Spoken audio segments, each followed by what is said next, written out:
In a city where skyscrapers stood as modern temples, the Crawford family reigned as a dynasty of power and prestige. The family business, helmed by the formidable patriarch William Crawford, was a legacy built on discipline and sacrifice. His children, each holding pivotal roles on the board of directors, lived under the shadow of a name that signified more than just wealth. It was a promise of excellence. Their daily lives were a meticulous dance between collaboration and rivalry, where any misstep could threaten the delicate balance. And while the facade of perfection remained intact, the true drama unfolded far from the spotlight. Among the children, Thomas Crawford stood out for his quiet determination and natural talent for business. He epitomized the image of a discreet millionaire whose success stemmed from calculated decisions and a strategic mind. Though highly effective at work, his personal life was a mystery, even to his siblings. Reserved but always in control, Thomas seemed like the kind of man who carried the weight of the world on his shoulders without complaint. Yet, even the most composed individuals have their vulnerabilities, and his was about to surface in a most unexpected way. At the heart of the corporate grind, there were moments that subtly broke the monotony. For Thomas, those moments came in the elevator, where the silence was punctuated only by the hum of floors passing by. It was there that he began to notice Emily Carter, an employee at the company. She wasn't the kind of person who sought attention, but her calm demeanor stood out against the frantic energy around them. A quiet smile here, a curious glance there, and something began to take root between them. Their initial interactions were casual, fleeting exchanges that would go unnoticed by an unobservant eye. Yet for Thomas, they stirred a growing curiosity. He couldn't quite put his finger on what drew him to her, but there was something about her that made him want to slow down, a rare indulgence in his life. Perhaps it was the way she seemed untouched by the constant rush surrounding them, or the sincerity in her voice that cut through the noise. Whatever it was, he knew he wanted to keep noticing her. These encounters became more frequent, and over time, stopped feeling like coincidences. In meetings or passing each other in the corridors, their exchanged glances became a quiet ritual. She seemed to sense it, but never acknowledged it outright, simply holding his gaze with an ease that left him disarmed. It was like a chess game where neither wanted to make the first move, yet both knew something significant was at stake. It was at a corporate event that the distance between them finally narrowed. The relaxed atmosphere, filled with clinking wine glasses and superficial conversations, provided the perfect opportunity for an approach. Thomas found a simple excuse to start a conversation, a passing comment about the menu. What began as small talk quickly deepened. Her candidness was captivating, and for the first time in what felt like forever, he found himself letting his guard down. After that night, everything shifted. There was a new intensity in how he saw her, and judging by the way she responded, the feeling was mutual. Their interactions grew more frequent, though carefully veiled. Thomas found reasons to walk by her department, and she always seemed to be in the right place at the right time. It was a dangerous game, but neither seemed inclined to retreat. What had begun as curiosity was now undeniably something more. Casual encounters outside work began to occur, often disguised as coincidences. A quick coffee, a chance meeting after hours. In those moments, the formalities fell away, replaced by more personal conversations. Thomas discovered there was far more to Emily than her professional exterior suggested. Her sharp intelligence and genuine empathy were rare qualities in his world. Gradually, he realized that for the first time in years, he wasn't just the Crawford millionaire, he was simply himself. But this connection came with a weight. Thomas knew all too well that the Crawford family operated like a well-oiled machine, and secrets had an unfortunate way of coming to light.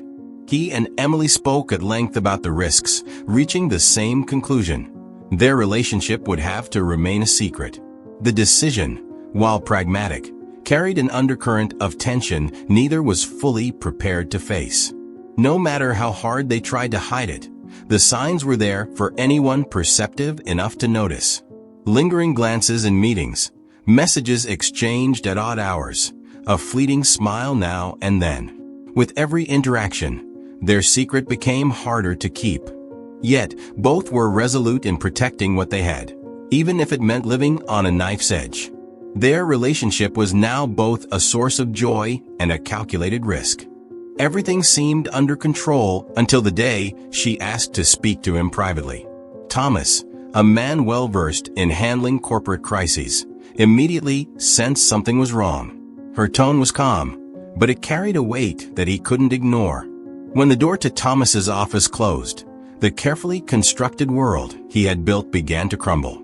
Emily, visibly nervous, delivered the news that would change everything. She was pregnant.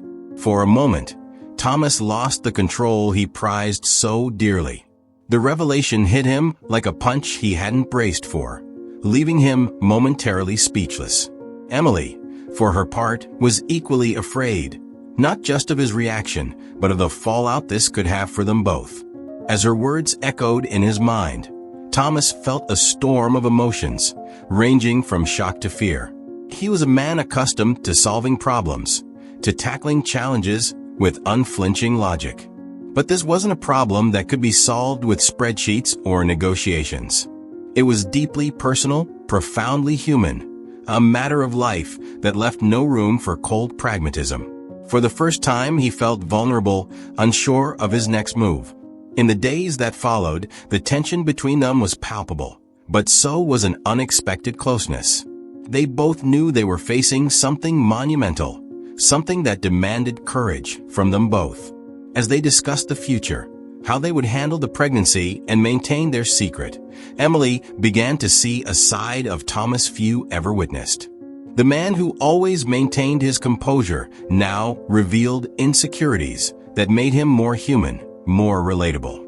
It was as if, for the first time, he was letting someone truly into his life.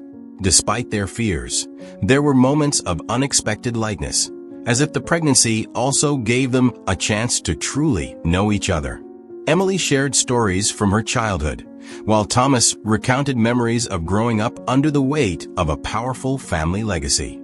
These small, intimate moments forged a bond between them, creating a foundation of trust amid the chaos. Yet, the pressure never let up, the constant feeling that time was working against them, that each day brought them closer to discovery. As they tried to plan their next steps, one question haunted Thomas: how would his family react? He knew that William Crawford, the family patriarch, tolerated no failures, let alone scandals. The company's reputation was sacrosanct, and any threat to it would be met with swift, unyielding action. But as much as he feared his father's judgment, Thomas felt something new stirring within him, a fierce determination to protect the child growing inside Emily and the woman who, unexpectedly, had become the center of his world. The first sign that something was wrong arrived subtly, almost unnoticed. It was an anonymous message sent to Thomas's personal email. "I know your secret. It won't stay hidden for long." At first, he dismissed it as a common scam or an unfortunate coincidence, but the tone of the message sent a chill down his spine. Whoever had sent it knew more than they should. The tension, already high, became unbearable. That evening, Thomas showed the message to Emily, who struggled to mask her panic as she read the words on the screen. Her face turned pale, and her hands trembled slightly as she tried to think. "Who could know?" she whispered. They debated their options, but neither could find a clear solution. If someone truly knew about the pregnancy, the fallout would be catastrophic for both of them and for the Crawford family's spotless reputation. In the days that followed, the messages became more frequent and unnerving. They included details no one should have known, times of their meetings, snippets of private conversations, even subtle glances exchanged in the office. It felt as though someone was always watching them, a shadow lurking behind their every move. Thomas tried to trace the emails, but they came from disposable addresses, leaving little to go on. Each failed attempt to identify the sender only fueled his frustration. Emily began to withdraw, The lightheartedness that had once defined their relationship was replaced by an oppressive atmosphere of fear and uncertainty. She avoided meeting Thomas's gaze at work, and their conversations grew brief and strained. The weight of the situation was eating away at the bond they'd built. Both knew they needed to stand together to face this threat, but the feeling of being at the mercy of an invisible enemy was paralyzing. The tension reached its peak when Thomas received a final, more direct message. "If you want to keep this secret, you know what to do, $50,000. By the end of the week, the threat had escalated into clear blackmail, turning the menace into something tangible. Emily read the email in silence, her eyes wide and her breathing shallow. Thomas, on the other hand, felt a volatile mix of anger and fear. For the first time, it became clear they weren't just protecting a secret, they were facing someone intent on destroying their lives. The blackmail added a new layer of tension to an already unbearable situation. Thomas and Emily met at a discreet cafe far from the office to discuss their next move. She was visibly shaken, and while he tried to project calm, the worry etched on his face betrayed him. "If we pay, there's no guarantee this will stop," Thomas said, his voice low but firm. Emily nodded slowly, knowing he was right. The blackmailer held all the power, and the only thing they could do was buy time. The psychological toll began to show more clearly. Emily, once poised and confident at work, started making small mistakes that didn't go unnoticed. Thomas, meanwhile, felt the shadow of their secret looming over every decision he made. What had once been a source of solace, their relationship, now became another source of distress. Both were caught in a cycle of fear and uncertainty. With each passing day, the situation worsened. Thomas grew suspicious of everyone around him. Every prolonged glance from a colleague, every seemingly innocent comment felt like a potential threat. Emily, on the other hand, avoided interactions that might draw attention to her. The office, once a neutral ground, had turned into a minefield where every step had to be carefully calculated. Both were nearing their breaking point, and the strain began to bleed into their professional lives. Their relationship began to crack under the pressure. Consumed by fear, Emily started to wonder if getting involved with Thomas had been a mistake. Thomas, torn between protecting her and shouldering the immense weight of his family's legacy, felt increasingly trapped. The conversations that once brimmed with understanding and warmth turned into tense exchanges, laced with unspoken blame and uncomfortable silences. The bond that had once brought them together now seemed to be unraveling, frayed by relentless pressure. Yet, despite everything, one thing kept them tethered: the belief that they had to face this together, no matter how daunting. Determined to reclaim a shred of the connection they'd once shared, Emily suggested finding a way to turn the situation around without giving in to the blackmailer's demands. Though skeptical, Thomas agreed. They decided to pool all the information they had and begin formulating a plan. There was still a sliver of hope, but it felt fragile, like a flickering flame struggling against the wind.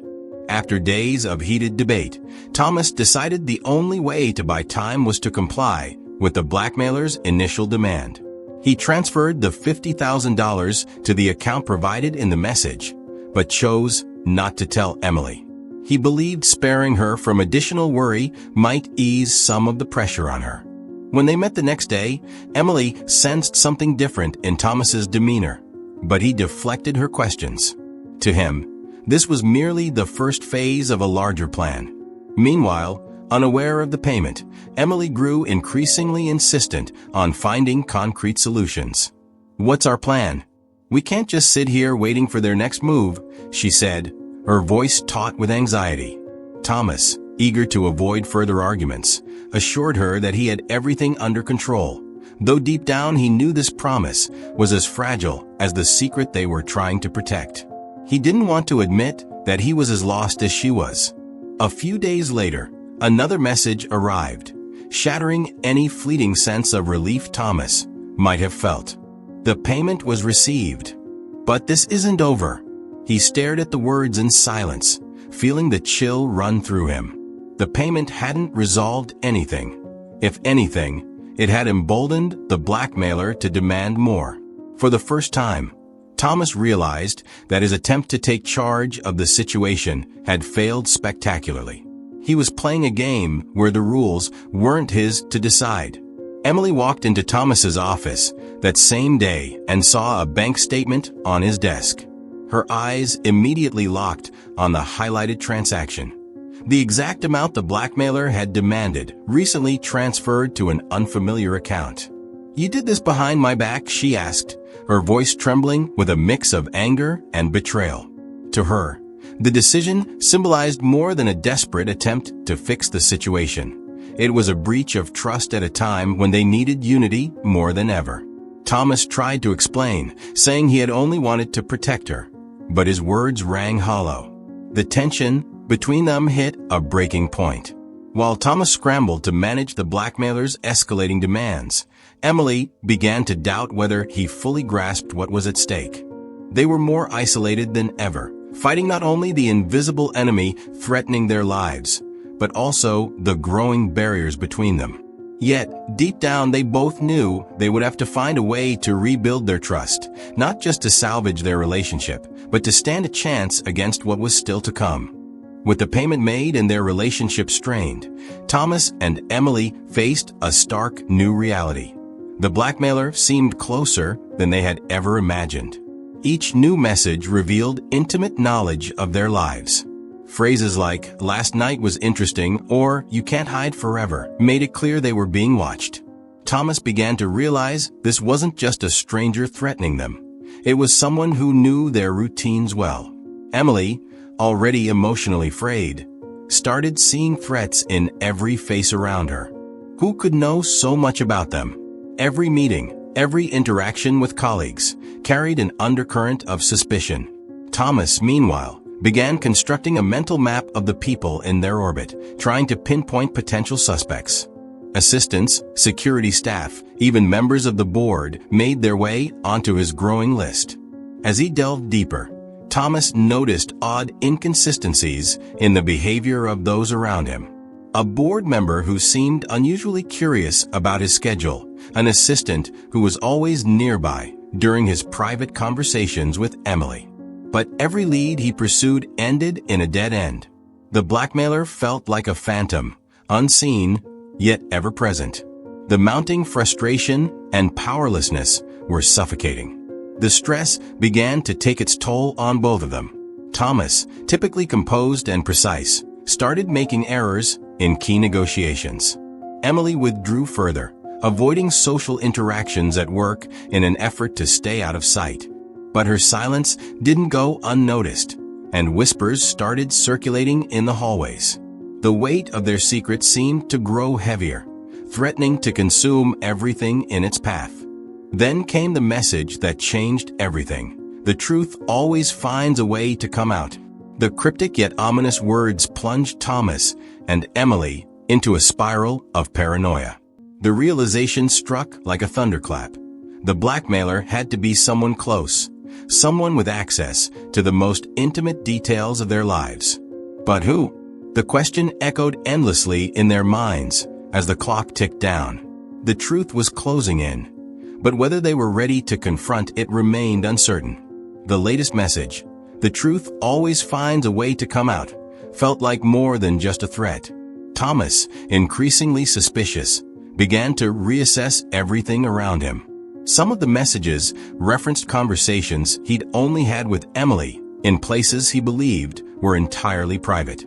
How could anyone know? The question echoed in his mind as he began to consider the possibility that they were being monitored. Emily couldn't shake her own growing unease. "Do you think someone might have overheard us?" she asked, her eyes filled with worry. It was a plausible theory.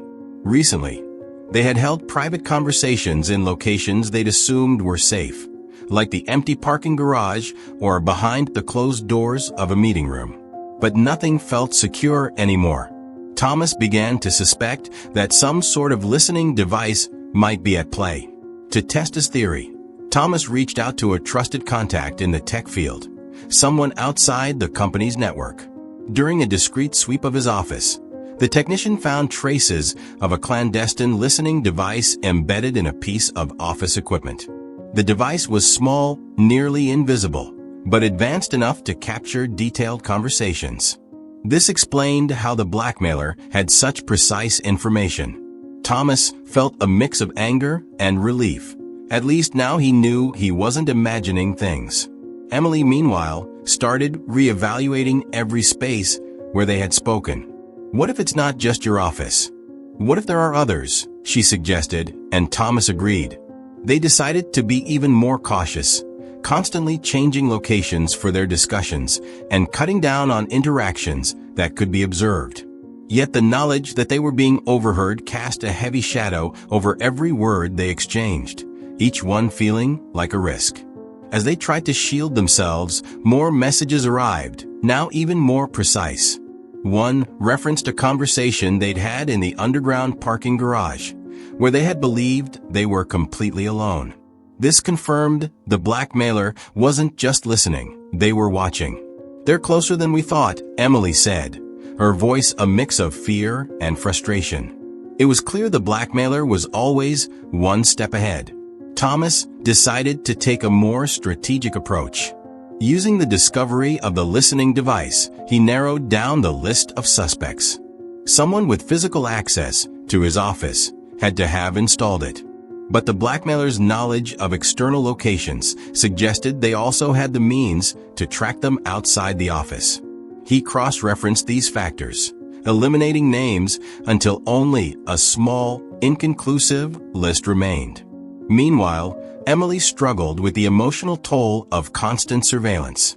She avoided speaking openly at work and even at home, worried that anything else could be used against them.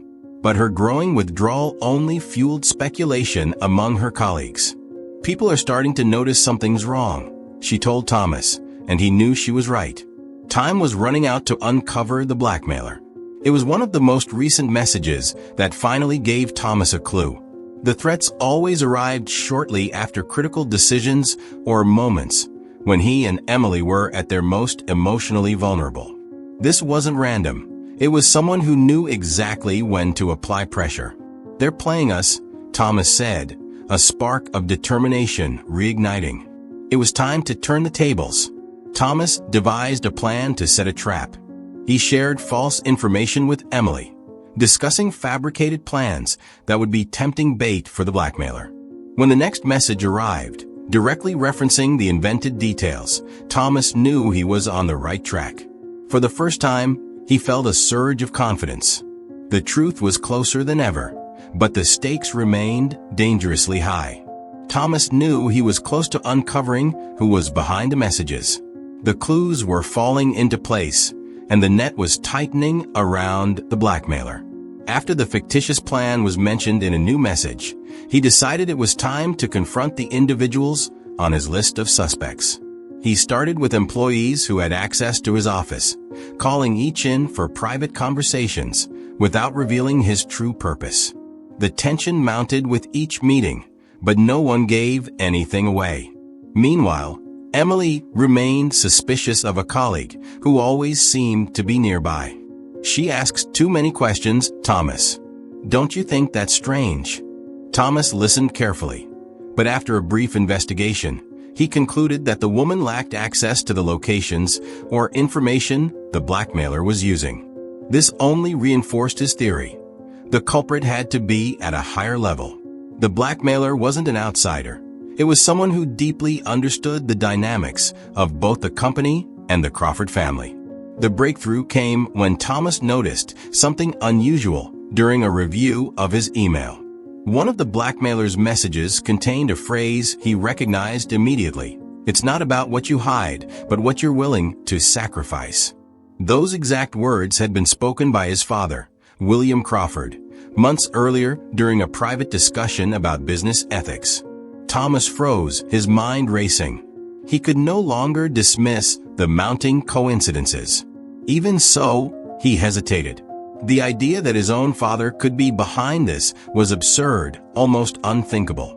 But the evidence kept pointing in his direction.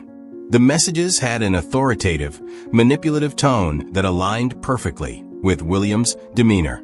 More importantly, the blackmailer demonstrated an intimate understanding of the difficult decisions Thomas had been grappling with, knowledge only someone within the family could possess. Later that same day, a new message arrived. This time, it was an ultimatum. It's time to face the consequences. The tone was almost paternal, as though the blackmailer was more invested in teaching Thomas a lesson than exposing his secret. At that moment, Thomas's doubts vanished. He called Emily, explained his suspicions, and together they decided to confront William. It was a gamble, but the psychological game had to end. The confrontation unfolded in William's office on a tense evening. Thomas, with Emily by his side, entered with the determination of someone who needed answers. William, seated in his leather chair as if he had been expecting them, listened silently as Thomas laid out his suspicions. When Thomas finished, William's response was a calm, almost amused smile. "You finally figured it out," he said, his voice a blend of pride and cold detachment. The revelation stunned both Thomas and Emily. But as they stood there reeling, it was clear there was more to the story, answers they still needed to hear. William remained seated, watching Thomas and Emily's reactions. The silence was deafening until he began speaking in a calm tone laced with authority. "Everything I did was necessary," he said, his gaze fixed on Thomas. "I needed to test your ability to protect what truly matters, even under pressure." There was no trace of remorse in his voice, only the conviction that his actions were justified. Emily, stunned, looked at Thomas, who seemed torn between anger and a desperate need to understand. "You've always lived under the protection of the Crawford name," William continued, leaning forward in his chair. "But one day, you'll have to carry this legacy on your own. The world is not kind to those who hesitate or succumb to emotion." To him, the blackmail wasn't just a cruel game. It was a practical lesson, a way to prepare Thomas for what he believed was inevitable, leading the family and the company in an unforgiving world. Every message, every threat was part of a larger plan.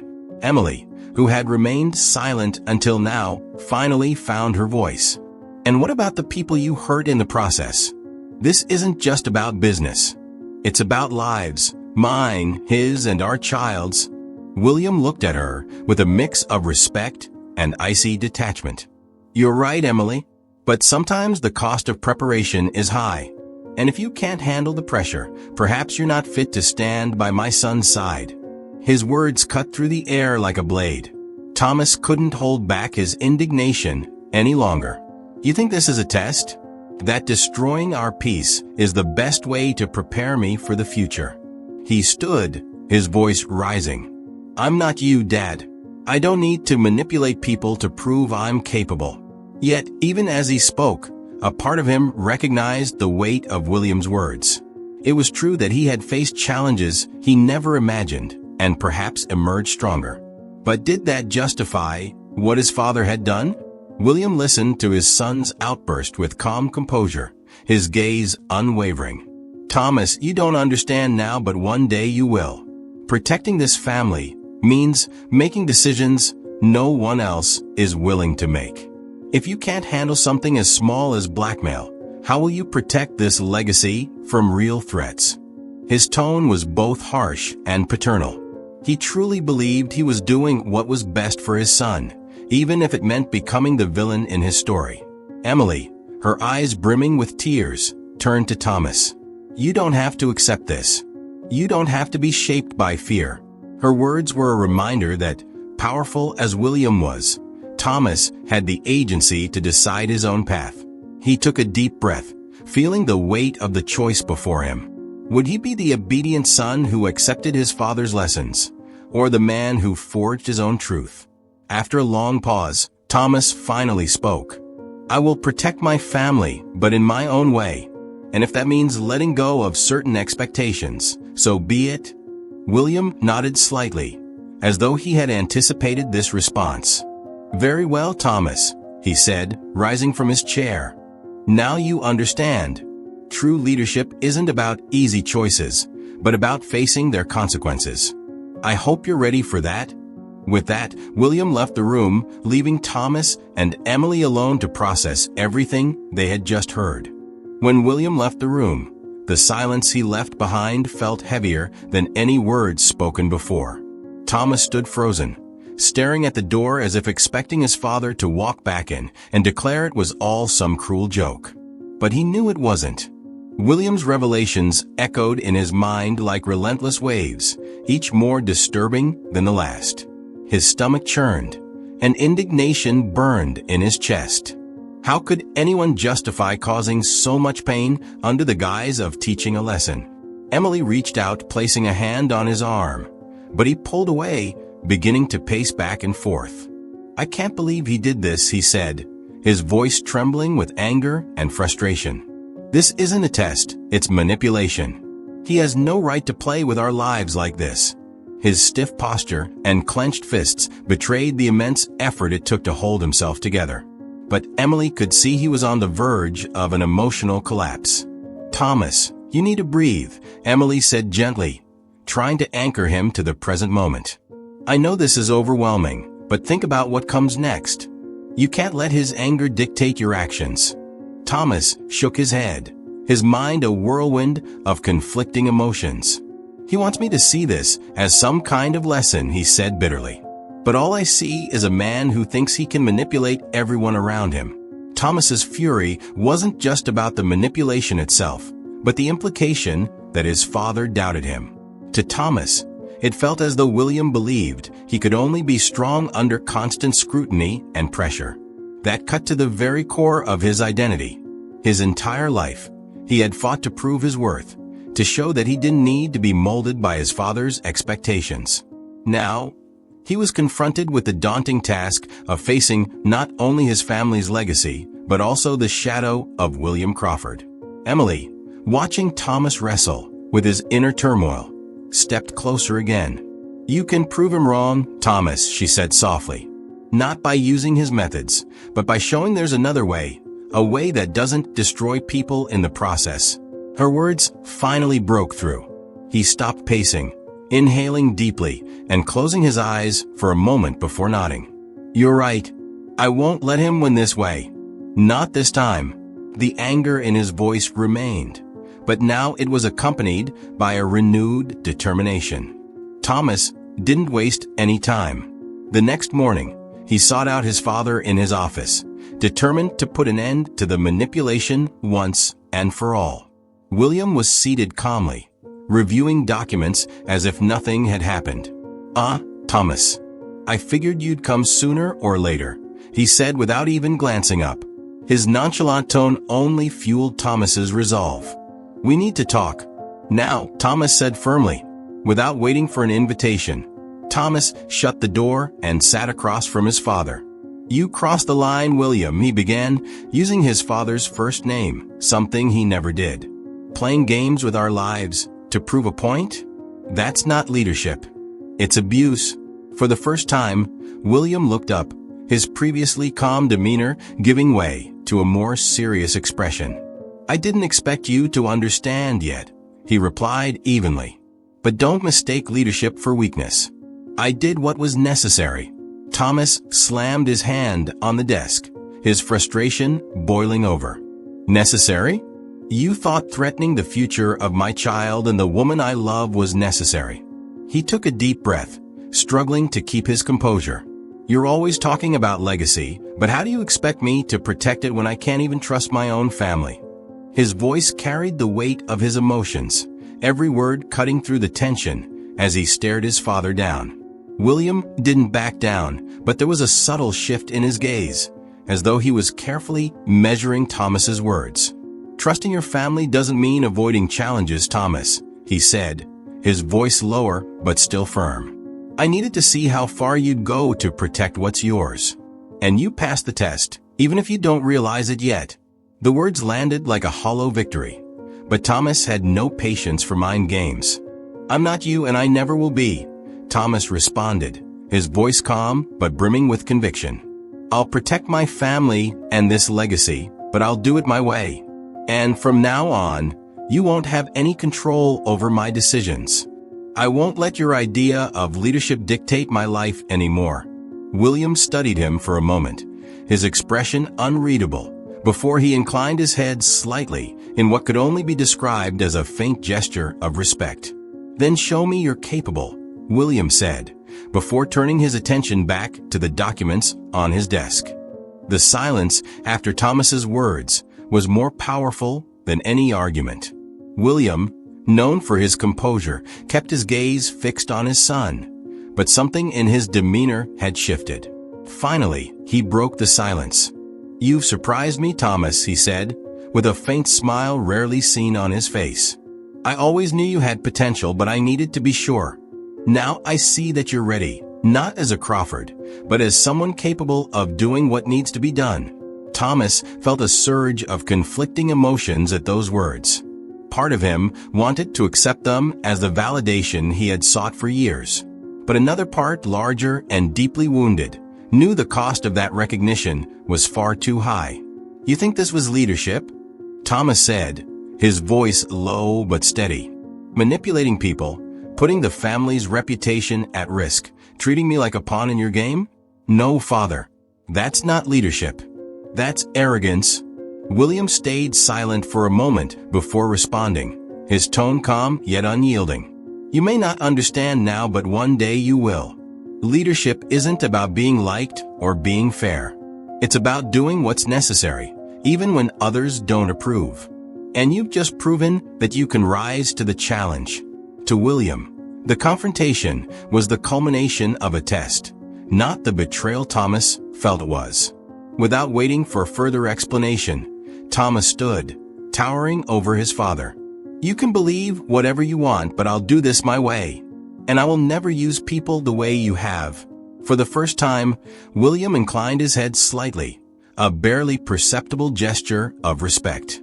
"And that's why I know you're ready," he said before turning his attention back to the papers on his desk, signaling the conversation was over. As Thomas left the office, a flood of conflicting emotions washed over him. Relief at finally confronting his father, but also the heavy weight of everything that had transpired. Emily was waiting for him in the hallway, her expression anxious. "How did it go?" she asked, concern etched into her features. Thomas took a deep breath before answering.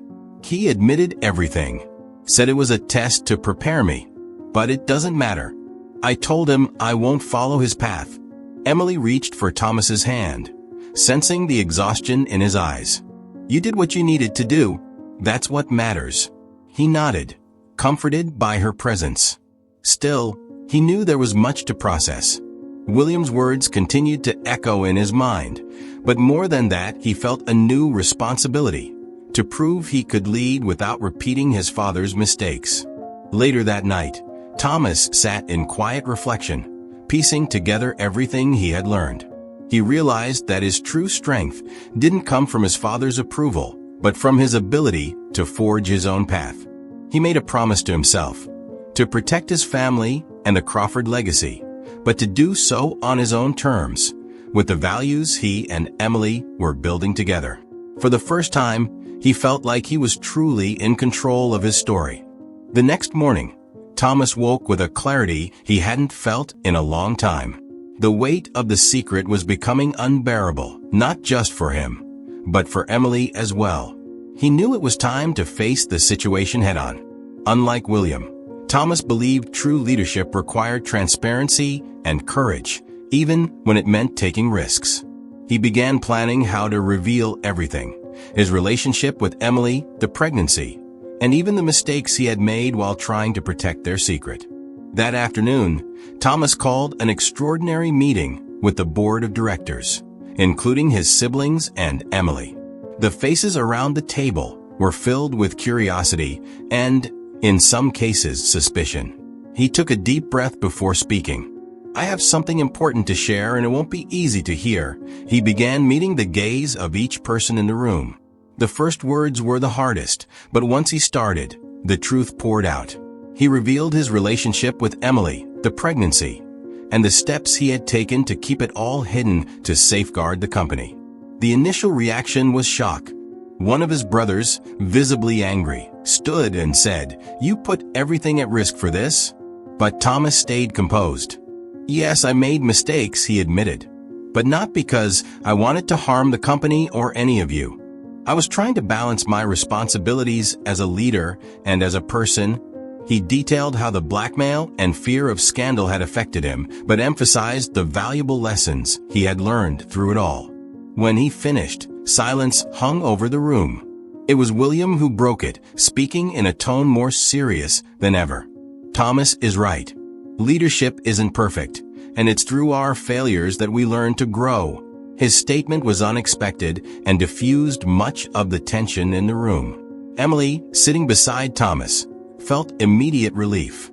For the first time, it seemed that William's words were meant to support rather than manipulate. The meeting concluded with Thomas taking full responsibility, but also reaffirming his commitment to both the company and his new family. He knew not everyone would accept his decisions right away, but that didn't matter. What mattered was that he had chosen to be honest with others and with himself. As he walked out of the room with Emily by his side, she squeezed his hand. "You were incredible," she said softly. In that moment, Thomas felt that he was finally beginning to build the legacy that truly mattered.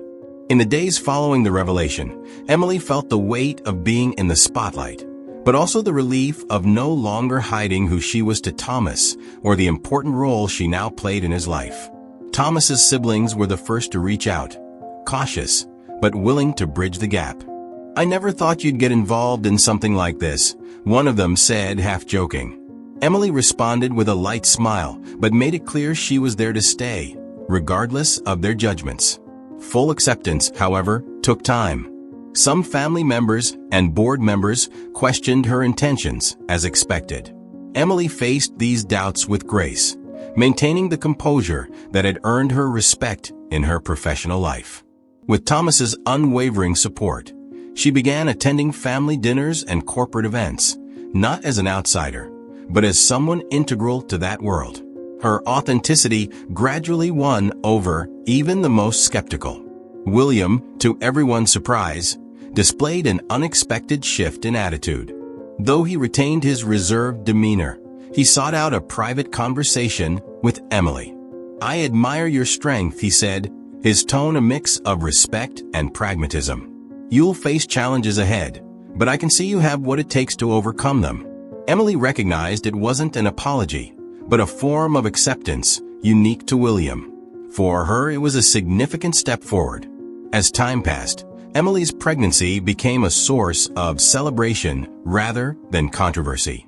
Thomas, ever by her side, ensured the family was included in key milestones, from the gender reveal to preparing for the baby's arrival.